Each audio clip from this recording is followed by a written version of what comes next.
Kakaibang tips tungkol sa gout, papakita po natin. Yan, reverse ko lang.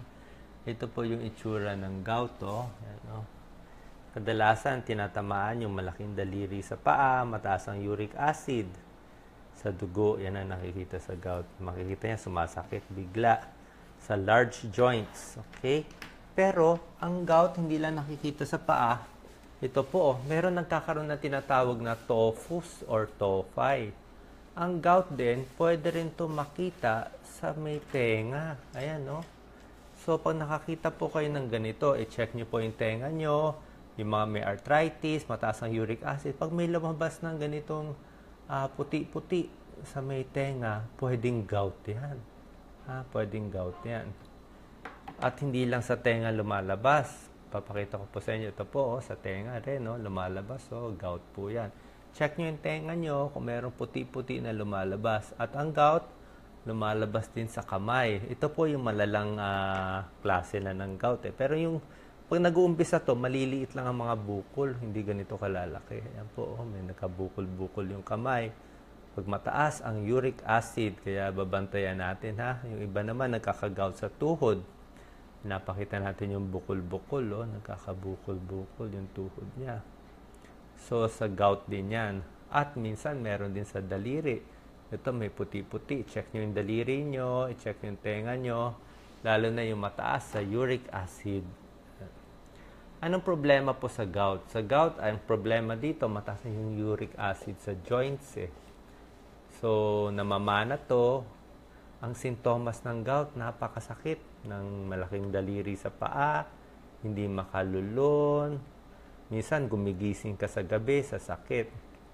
Meron tayong gamot na binibigay sa gout tulad ng allopurinol, febuxostat, at yung Jetta.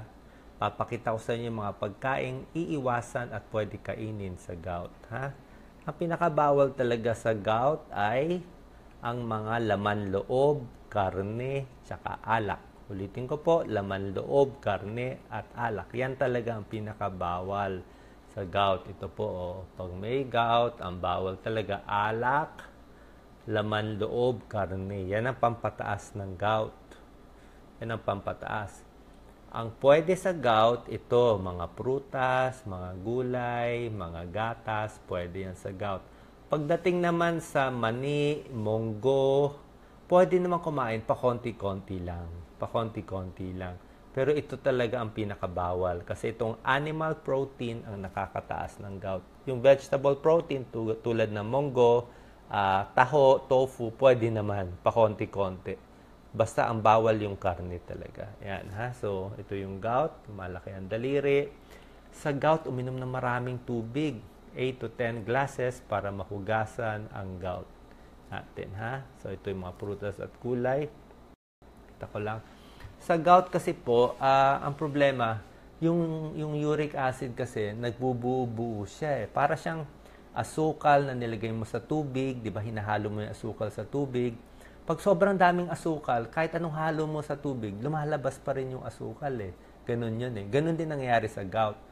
Mataas uric acid mo, hindi na matunaw sa dugo, lumalabas na itong mga butil-butil ng mga parang kulay puti na butil-butil. Yan ang pumupunta sa ating buto at mga laman. Papakita ko, ito po yung pinapakita natin kanina. Kaya dahil nga mataas ang uric acid ninyo, hindi kayo nakainom ng gamot at maling pagkain, kailangan uminom ng gamot at tamang para hindi lumabas sa tenga, sa daliri, sa kamay, ibang klaseng arthritis to, sa tuhod. Yan po ang binabantayan.